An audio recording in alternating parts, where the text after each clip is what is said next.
Ok, então a primeira aula introdutória explicou como o estudo, ora proposto na internet, foi barrado na PUC de Goiás pelo lobby gay. Talvez seja mais correto falar pelo lobby politicamente correto, que controla a decisão acadêmica. E agora eu quero prosseguir com a apresentação do conteúdo do curso. Mas vamos ter que ir devagar, porque estamos entrando em terreno assim, eminentemente ideologizado. Isso não se deixa penetrar sem uma boa dose de recuo filosófico. E vocês vão perceber que, inclusive, o assunto ele não é de tranquila comunicabilidade. Às vezes é um pouco complicado, porque algumas dimensões desse pensamento exteriorizam ajustes políticos, oportunísticos e acabam pecando por incoerência sistêmica. Aí fica complicado entender. Outras partes frisam literalmente o delírio.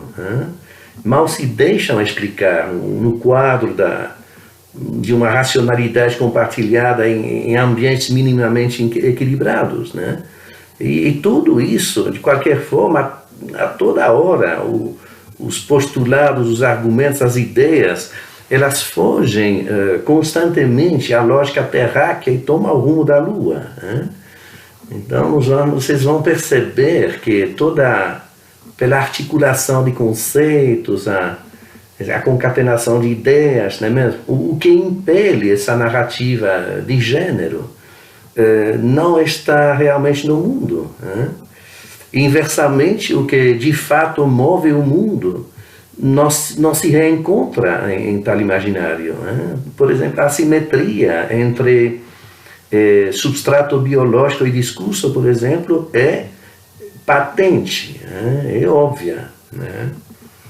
Então, eu diria, talvez, para início de conversa, eu diria que antes de mais nada, nós temos que tomar uma distância astronômica do discurso midiático a respeito. Eu já abordei essa questão na primeira aula introdutória, pois eu vou ter que insistir sobre isso, porque o aparato televisivo, cinematográfico, e nisso garantindo um dinamismo sociológico incomparável,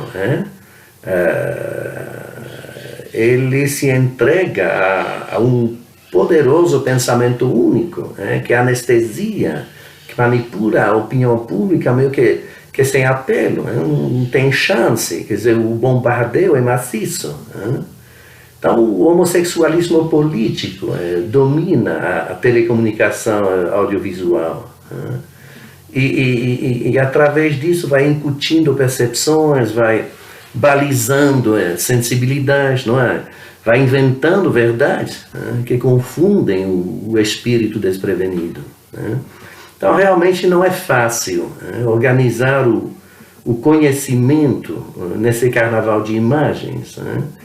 É só diversão, é vibração, é adrenalina, não é mesmo? Tudo isso ocupa o terreno sem partilha e não deixa 1 milímetro de espaço mental, ou 1 segundo de tempo para qualquer recuo crítico. É realmente uma máquina de imbecilização que fabrica afeto, reflexo, paixão, não é? Mas que ao mesmo tempo mata o intelecto e o discernimento. Então é preciso entender muito bem o papel da mídia, eu diria quase a lavagem cerebral da mídia audiovisual, particularmente em tudo aquilo. E o problema não se limita à questão de gênero. Isso que nós temos que entender direitinho, quer dizer, o poder desse aparato sobre os corações e as mentes, ele meio que inviabiliza a democracia. Porque a democracia não é apenas colocar um boletim numa urna. Há um momento anterior a isso. Quer dizer, é preciso ver também quem controla os meios que influenciam o eleitor a votar X ou Y. E aí está o verdadeiro poder, não é mesmo? E se a gente for analisar esse poder, ele está nas mãos dos conselhos editoriais de alguns canais de televisão. São poucas pessoas que decidem o que o povo pode ver ou deve ouvir, não é mesmo? E por quanto tempo deve ficar exposto a uma imagem ou a um discurso. De forma que são algumas centenas de pessoas que formatam o imaginário de uma nação inteira, para não dizer do mundo, porque isso evidentemente se reproduz em escala internacional. No final das contas, é a mídia que elege ou que derruba um presidente. Eu diria que a mídia que faz ou destrói um legislador. Então é muito poder nas mãos de pouca gente. Então, para a democracia funcionar, nós teríamos quase que redemocratizar a própria democracia, e estabelecer uma forma de controle democrático sobre esse aparato midiático, tipo um conselho, sei lá, composto por diversos segmentos da sociedade civil, encarregado de supervisar a coisa, e talvez com poderes para puxar umas orelhas de vez em quando. Isso existe em vários países. Esses conselhos podem eventualmente ser compostos por representantes dos partidos políticos, isso é possível, proporcionalmente à sua importância parlamentar, mas também podem incluir gente que representa os movimentos sociais, as associações profissionais, as famílias, os pais de crianças em idade escolar, talvez, os sindicatos operários, patronais, as igrejas, enfim, tudo o que puder detectar e coibir a manipulação, a doutrinação nesse campo. É claro que uma proposta dessa, a Globo e companhia vão chiar. Eles vão falar em censura. A defesa vai ser essa, mas a censura é outra coisa, uma coisa imposta de cima para baixo, sem consenso popular. É o tipo de controle popular ao qual estou me referindo, mas é precisamente o contrário de uma censura. É o contrário democrático de um poder. Então, quem realmente impõe a censura, pois eu diria que é justamente esse oligopólio televisivo. Quer dizer, aqui no Brasil a Globo e congêneres ocupam todo o espaço midiático e não deixam espaço para uma narrativa distinta. Então elas impõem uma versão única, Isso é uma censura de facto, digamos, é por exclusão, não é mesmo? Por monopolização do espaço. Então o problema é grave, porque quem manda no coração, ele tende a controlar a razão.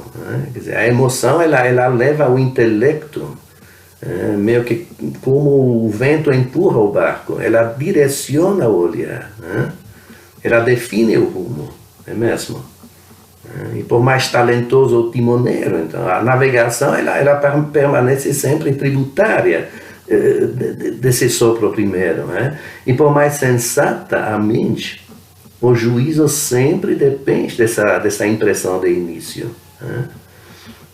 E o pior é que a gente conhece o mundo por raciocínio, mas o raciocínio é uma marcha da inteligência, que parte de uma premissa para terminar numa conclusão assim por meio de operações lógicas. Então, basta sair torto para chegar errado, não é mesmo? Basta partir de uma premissa errada para chegar a uma conclusão errada. E a mídia é que justamente cultiva esse torto na cabeça do mundo. Né? Portanto, assim, vale revisitar todos aqueles os clichês, quer dizer, os pressupostos, o bombardeio, não é mesmo, desse aparato, bom, em prol de deduções erguidas num entendimento um pouco mais apurado. É o que nós vamos tentar fazer daqui em diante.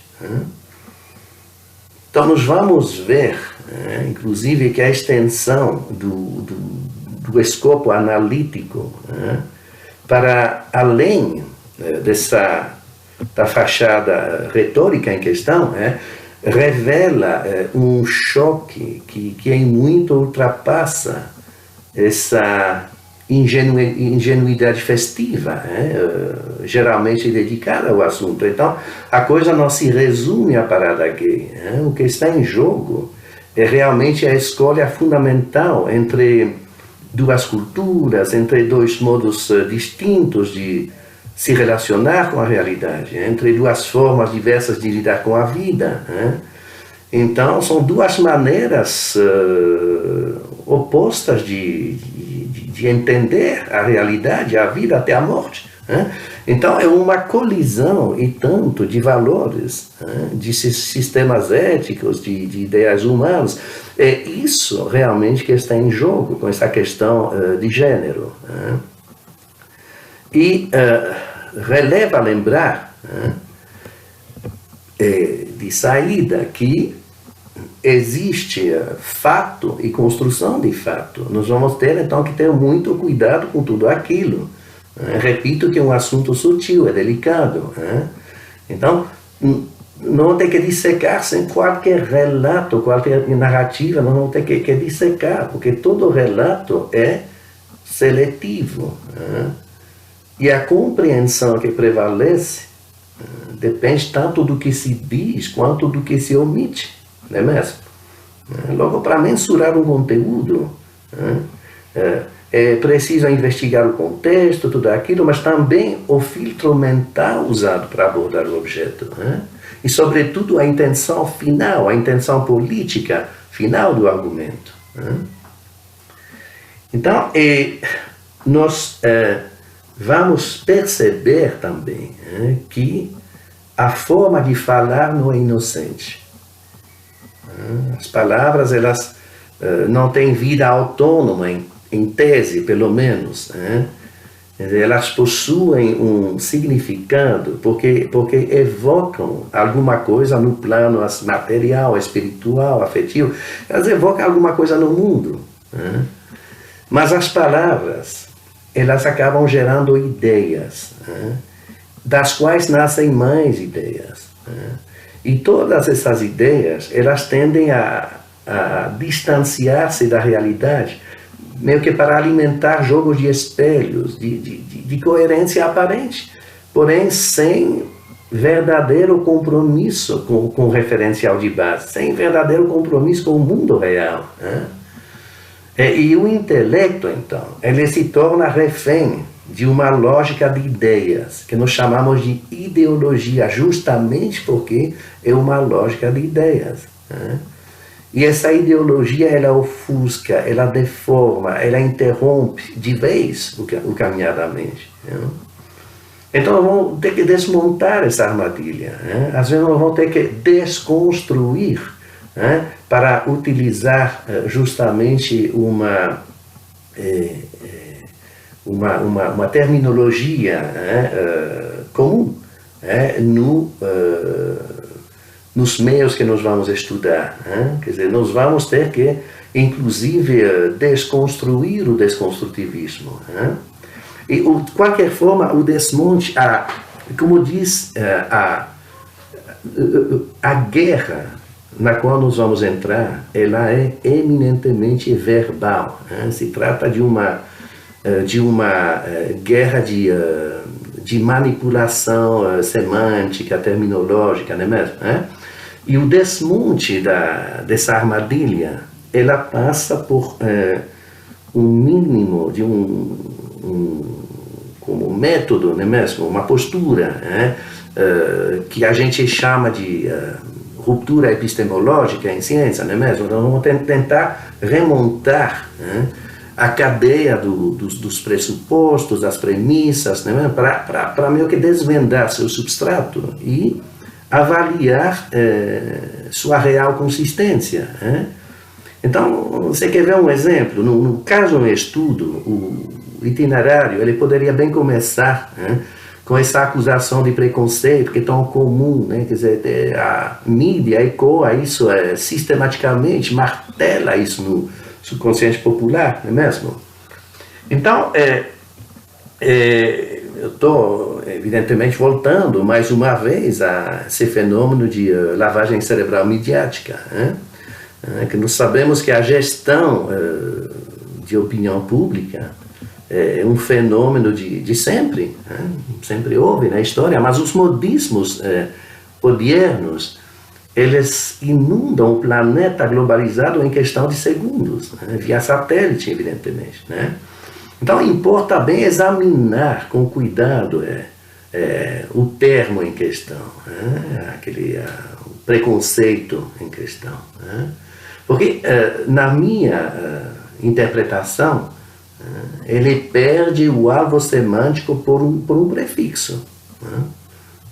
Nós sabemos que o idioma português, ele muda de positivo para negativo numa fração de segundo, por modificação de raiz via acréscimo de afixos, né? Quer dizer, a gente muda, coloca um prefixo, um sufixo e muda o sentido da palavra, não é mesmo?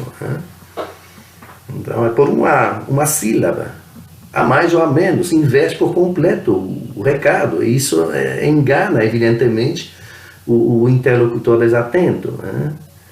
Então, um exemplo, a palavra incorreto é todo o contrário de correto, mas só por duas letras, não? E a substituição de pós por pré altera a mensagem praticamente pelo mesmo preço. A língua é sábia, gente, que é o usuário que às vezes desentende a lógica, mas preconceito equivale a um conceito que a gente se forma sobre um objeto antes mesmo de conhecê-lo, por experiência, por exame refletido, talvez, né? Então, preconceito é um conceito que a gente tem de um objeto antes de conhecê-lo, por isso que fala pré. E o uso insistente que se faz da expressão para qualificar a postura contrária à agenda gay é, no mínimo, preconceituoso justamente, porque nega, digamos, a metade da humanidade a inteligência e a capacidade de formar-se uma opinião filosoficamente embasada, e reduzindo assim todo o mundo a cérebros robotizados, desprovidos de pensamento próprio. E não é bem assim. Quer dizer, a posição das vertentes avessas às propostas de gênero inspira-se evidentemente em pós-conceito, cuidadosamente formatado a partir de valores devidamente ponderados, não é mesmo? E como outros segmentos políticos, essas vertentes, como notadamente, como a vertente LGBT, então todo mundo, todos avaliam a oportunidade social dos fenômenos comportamentais e exteriorizam juízos fundamentados a respeito. Nada mais legítimo, evidentemente. E acusar assim quem discorda de tirar noções do nada reflete com certeza uma visão preconceituosa do discernimento alheio. Mas é isso. E a armação terminológica da diversidade lá não se limita a isso, quer dizer, não limita nisso o próprio preconceito, porque arremata qualificando a moral sexual clássica de homofóbica.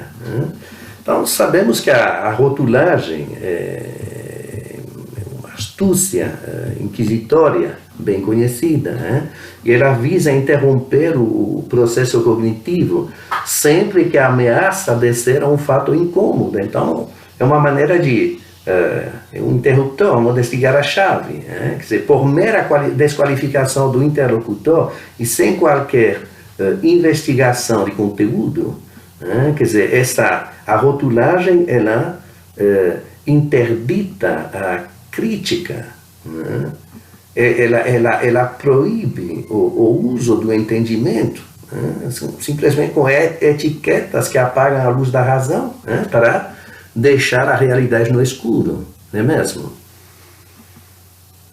E realmente o movimento gay se sobressai com particular maestria nessa forma de obscurantismo. Vai distribuindo adjetivos pejorativos a quem não pensa, age ou simpatiza como deveria pensar, agir ou simpatizar, não é mesmo? Isso é muito comum. Então, mas é complicado saber o que realmente se quer dizer com essa palavra, com esse adjetivo, preconceituoso, não é mesmo? Mas é fácil entender o que se quer fazer, porque funciona claramente para abortar o debate, como a vaga noção de comunismo, em outros tempos, ou bastava chamar a gente comunista para encerrar o assunto, como a heresia na Idade Média, ou quem sabe um pouco também como o terrorismo na América do Norte. Então, minha violência é legítima, tua é terrorismo, Quer dizer, então, voltando para essa expressão, essa homofobia, então, ela diria, de uso recente. Ela talvez, então, ela existia desde muito no jargão da categoria, não é mesmo? Mas não apresentava um significado culturalmente difuso, digamos. E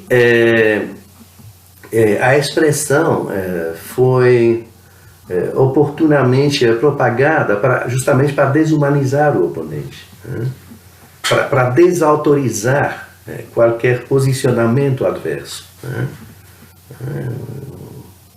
Na realidade, o achado terminológico ele é desdenhoso, é ofensivo, ele soa como insulto para as famílias, as comunidades religiosas, simplesmente para quem responde a um senso tradicional de pudor, mas, no entanto, é central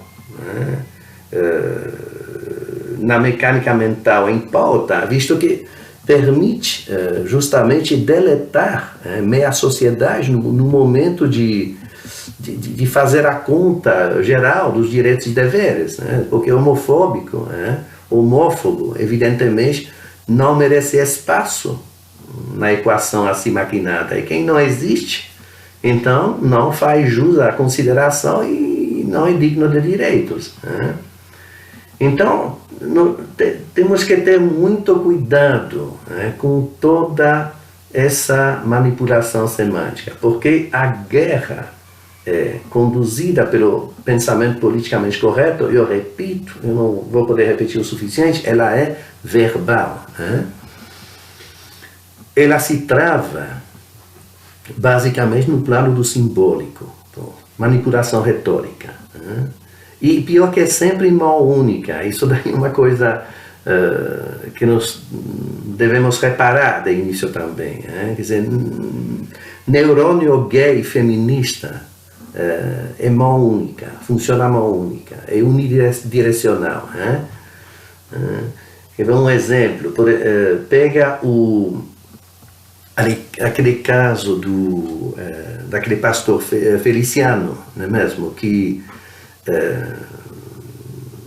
teve no meio de uma controvérsia assim, na mídia, não é? Ele foi alvo de todo tipo de ataques em determinada hora. Então, um pastor desses, obviamente, pensa por conta própria. Ele não espera a permissão de feminista para contribuir à formação da opinião pública, com suas próprias opiniões. Então, é alguém que tem uma proposta política solidamente formada, e que rejeita a proposta política de gênero, e por isso, justamente, ele leva a etiqueta de homofóbico. Agora, gay também não adere à proposta evangélica. Gay não abraça a proposta do Feliciano. Em boa lógica, então, se for aplicar a mesma lógica, se a lógica for bidirecional, então gay é cristofóbico. Se o outro é homofóbico porque não adere à proposta gay, então gay é cristofóbico porque não adere à proposta evangélica. Mas a lógica em questão, como eu disse, é mão única. E de certa forma, pior que faz sentido, porque chamar alguém de homofóbico produz exatamente o mesmo efeito psicológico que chamar outro alguém de viado. Quer dizer, gay representa uma equação antropológica precisa, que merece consideração no mínimo, não é mesmo? Ele representa um conjunto de valores que se discutem, mesmo se não se concorda com isso, mas se discute.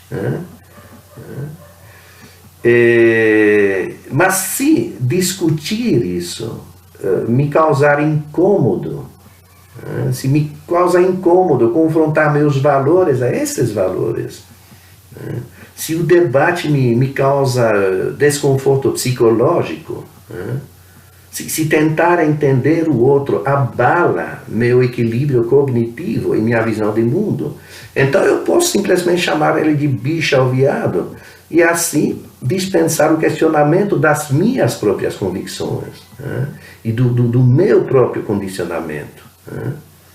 Então é assim que funciona. Para ignorar alguém, basta desumanizá-lo com uma expressão negativa e colocá-lo assim fora do mundo. Isso dispensa qualquer forma de consideração. Se ele está fora do mundo, então não precisa considerar. Então, em vez de conversar sobre, digamos, a oportunidade do comportamento homoafetivo em público, eu posso chamar o comportamento em questão de viadagem, e assim evitar o debate, porque a etiqueta em si já nega qualquer valor e dispensa, por isso mesmo, qualquer consideração ou discussão. É assim. Se eu não quiser refletir sobre a noção de orientação sexual, basta trocar a locução por sem vergonhice, que tem um efeito imediato de encerrar a conversa. Então, esse tipo de terminologia tem por resultado de compartimentar a sociedade em segmentos estanques, que não interagem. Ninguém mais fala com ninguém, porque o olhar ele esbarra num biombo retórico e não enxerga o ser humano por trás disso, com suas características humanas, seus problemas, suas aspirações. Ele não enxerga uma pessoa com quem se possa e se deva trocar ideias. Então, esse procedimento, se chamar alguém de viado ou de homofóbico, isso aborta o diálogo, e ninguém mais entende ninguém. De forma que todos deveriam tentar falar com gente, em vez de encerrar o assunto chamando o interlocutor de viado homofóbico. Seria mais lucrativo, digamos. Mas, pelo visto, não é bem o que propõe a política LGBT. Eu já digo de cara. Porque muitos, francamente, não cabem na cidadania, na tolerância, na diferença mão única sugerida por esse discurso. Mas, evidentemente, a maioria não sabe ou nem ousa, finalmente, vocalizar uma posição independente. Então, as horas a seguir tensionam justamente rasgar essa camisa de força.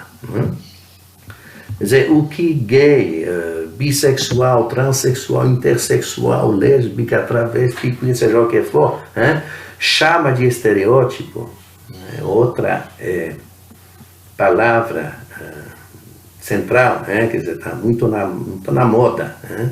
Então, o que eles chamam de estereótipo é, na realidade, uma civilização de 3.000 anos.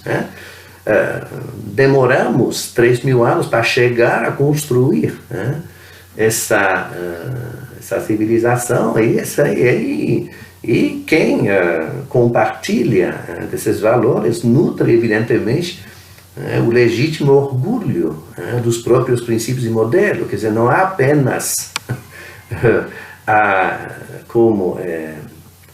existe apenas orgulho gay, existe também o orgulho do outro lado também, não é mesmo? Então nós vamos um pouco tentar resgatar essa herança.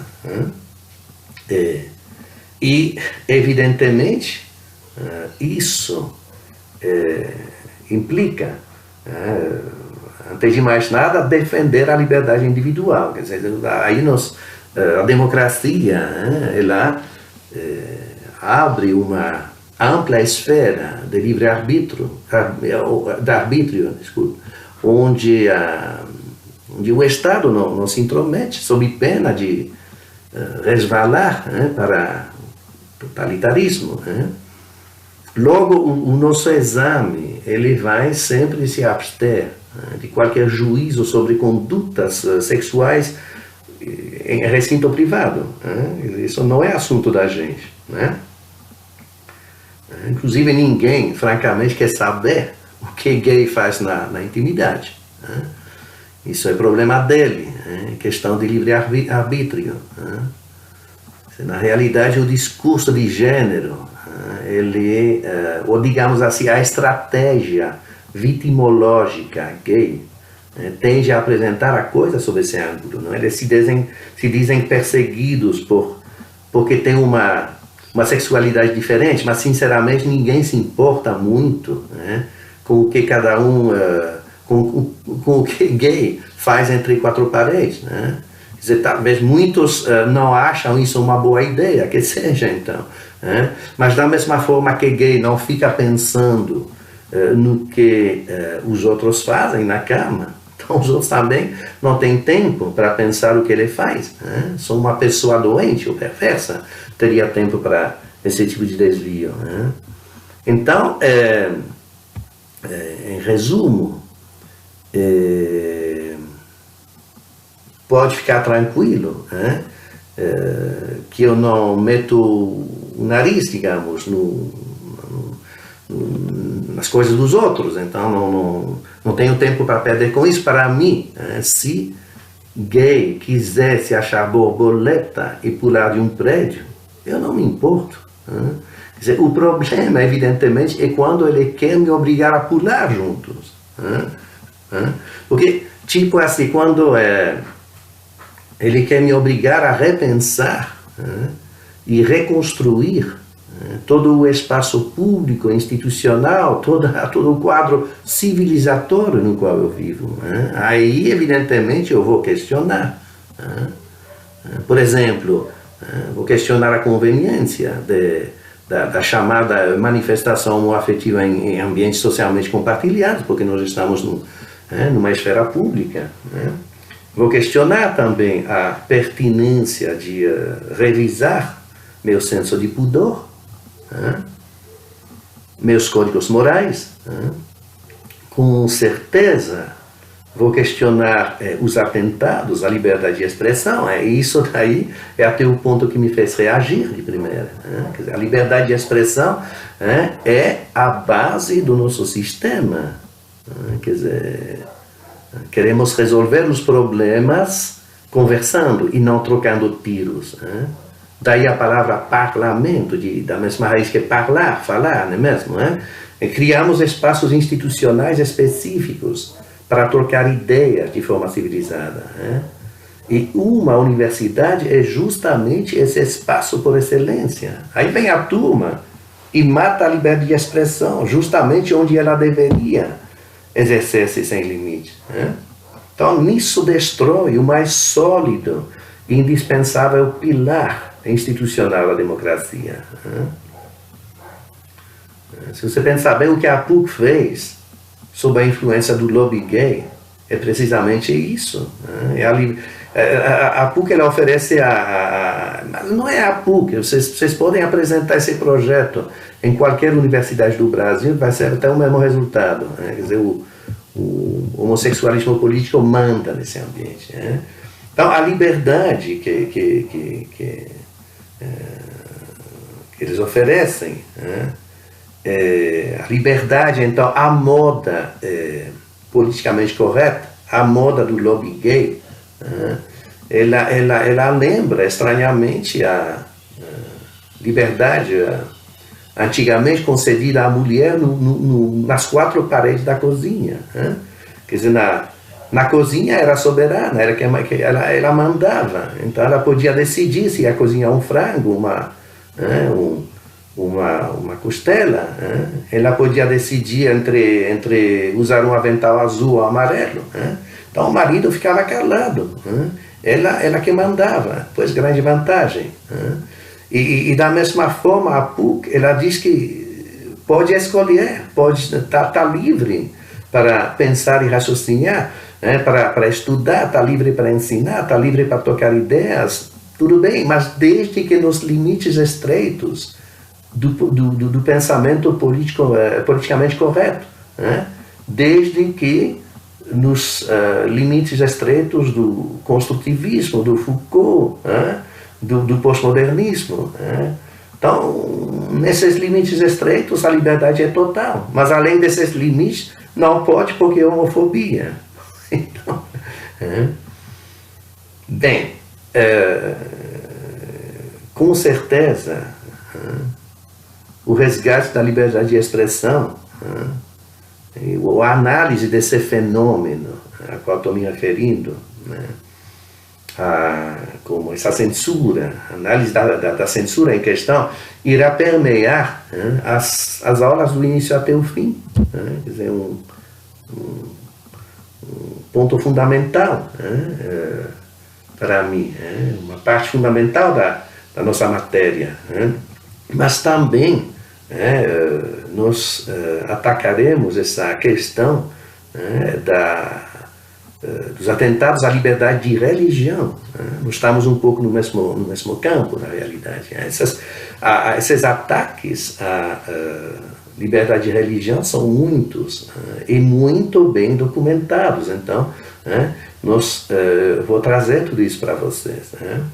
Nós vamos também refletir sobre a pertinência essas propostas de mudança dos conceitos de homem e mulher, e mais, inclusive, porque vocês vão perceber que a ideologia em questão, ela nega, inclusive, os próprios conceitos de homem e mulher, e também os conceitos de gay, lésbica, travesti, transgênero. Quer dizer, ela propõe, no final das contas,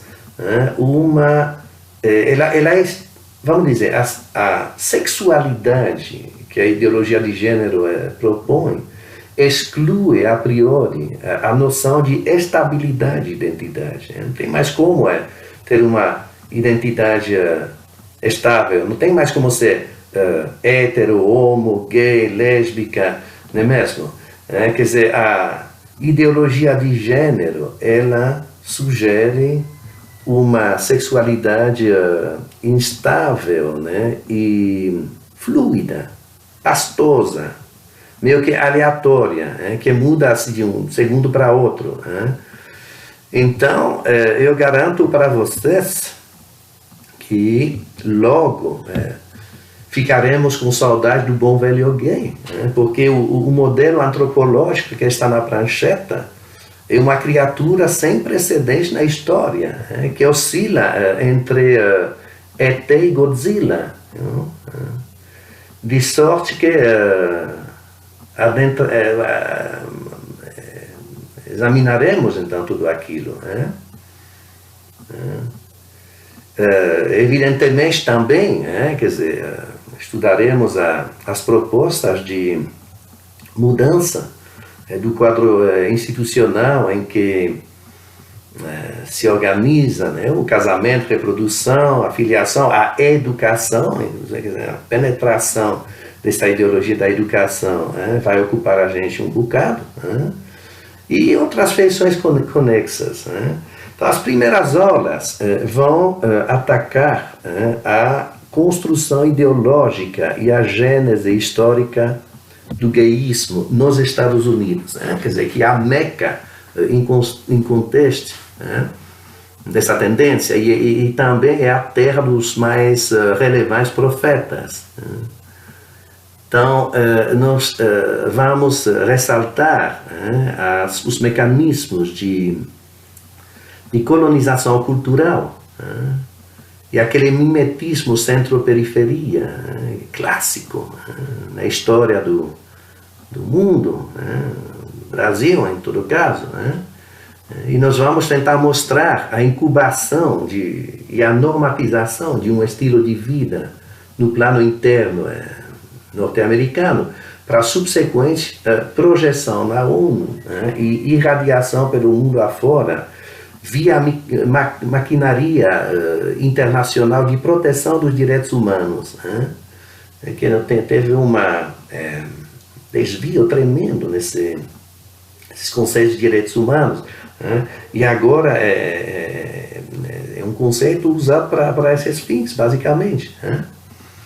Então, depois disso, nós iremos para o papel do feminismo antimaterno, né? Na formulação do corpo conceptual de base, né?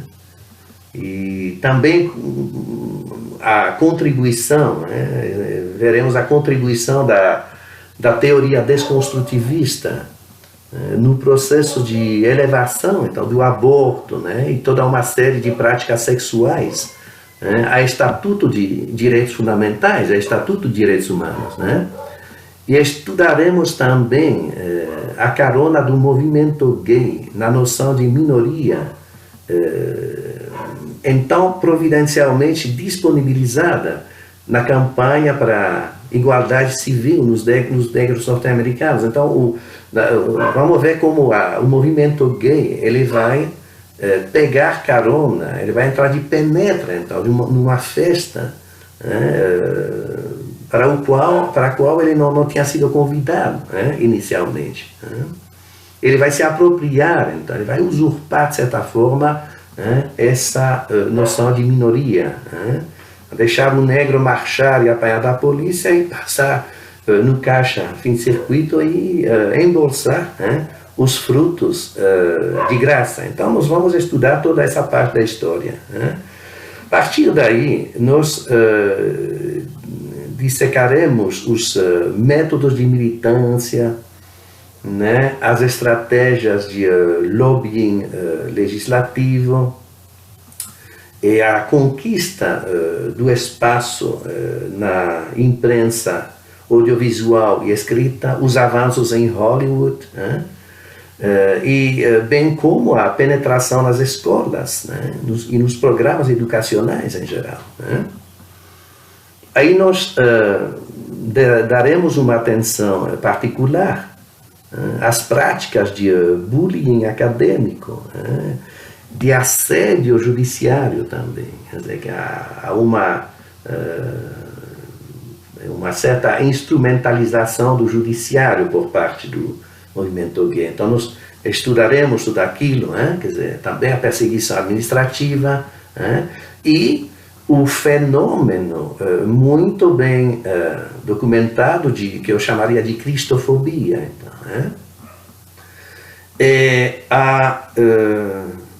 também a instrumentalização das associações profissionais de psicologia e medicina.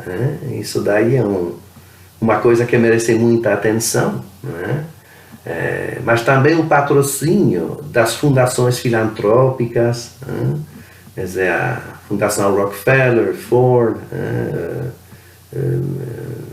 Melinda e Bill e Melinda Gates, e das empresas multinacionais, inclusive dos bancos, quer dizer, tem, pode ser surpreendente à primeira vista, mas o capital financeiro internacional investe na promoção dessa causa. Então, em termos agora de as fontes, quer dizer, a pesquisa para a preparação do curso se alimentou de fontes essencialmente bibliográficas, mas no estudo da matriz ideológica e da plataforma política. Porém, a maior parte da informação ela foi extraída de websites governamentais, de blogs especializados, reportagens jornalísticas, anais judiciários, artigos acadêmicos e da internet em geral. Ou seja, a maior parte das fontes são fontes primárias. Evidentemente, a exploração de tudo aquilo implica disciplina, implica independência de espírito e, sobretudo, descondicionamento, porque, como eu disse já na primeira aula, campo ideologizado não se deixa penetrar sem distanciamento filosófico. Então, para diagnosticar acertadamente o fenômeno, é preciso reescrever toda essa história numa página em branco. É preciso, então, recolocar o taxímetro a zero e ignorar a patrulha politicamente correta. Tem que explorar esse universo sem complexos.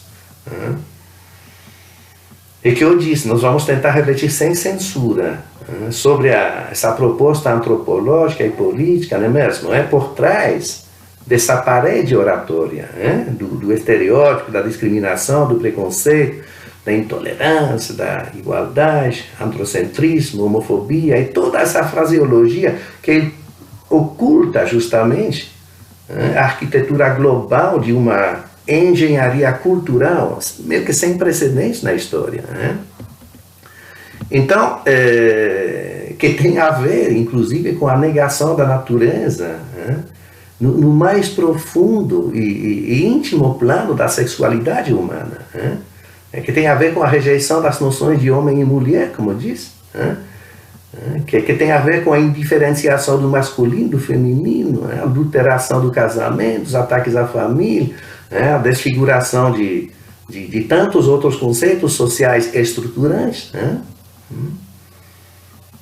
que afirma também o direito ao aborto, o desprezo pela vida, mas também o desprezo pela complementaridade dos sexos. Se você quer saber, é uma ideologia que celebra o antagonismo macho-fêmea. Então, que desvaloriza também a maternidade, como eu disse, quer dizer, por isso que ela pede o direito ao aborto, coisas assim. Então, são muitas coisas, mas em primeiro lugar, eu não vou poder repetir isso o suficiente, nós vamos sempre analisar muito bem a manipulação da linguagem, porque, como eu já disse, essa guerra é essencialmente semântica. E nós veremos que, no final das contas, quer dizer, pode parecer muito pretensioso, mas se trata realmente de uma nova proposta civilizatória. Está se propondo o fim de uma civilização e está se propondo uma nova civilização. Então, a proposta, como vocês podem constatar, ela visa ultrapassar esse inventário de ocorrências bizarras, como vocês têm. Tem muito disso, quer dizer, um pastor que fica nervoso com tal acontecimento, não é mesmo? Então, tem muito daquilo, mas nós vamos tentar ultrapassar esse reflexo de indignação tão comum no tratamento da matéria, para buscar um fio condutor, para buscar um substrato causal, um nexo explicativo. Vamos tentar, então, estudar o fenômeno como uma proposta política, mas de forma sistêmica, né? E vocês, mais uma observação, né? Quer dizer, vocês vão notar isso, então é bom avisar, né? Vocês vão ver que a minha análise, embora rigorosamente alicerçada em fatos e em citações jornalísticas ou bibliográficas, assim, nos moldes clássicos da produção científica, né? Mas minha exposição, né, e vocês, como eu disse, vocês vão perceber logo, ela não é sempre filosoficamente neutra, né? Como disse na primeira aula introdutória, ela segue o livro Por Falar em Preconceito e Gênero, né, de Justino Vero. Então, essa obra é o que se chama um ensaio, ou seja, é uma obra em que o autor ele arrisca, às vezes, uma tomada de posição pessoal, né? E nisso assumindo, às vezes, a defesa daquilo que a proposta de gênero agride, né? Então, veicula, portanto, uma intenção dupla, aquela intenção dupla de transmitir um conhecimento e ao mesmo tempo, induzir a reação política, né? E soma, assim, as feições de uma reflexão de opinião à perspectiva de interpretação teórica, né? E o curso acompanha esse tipo de proposta.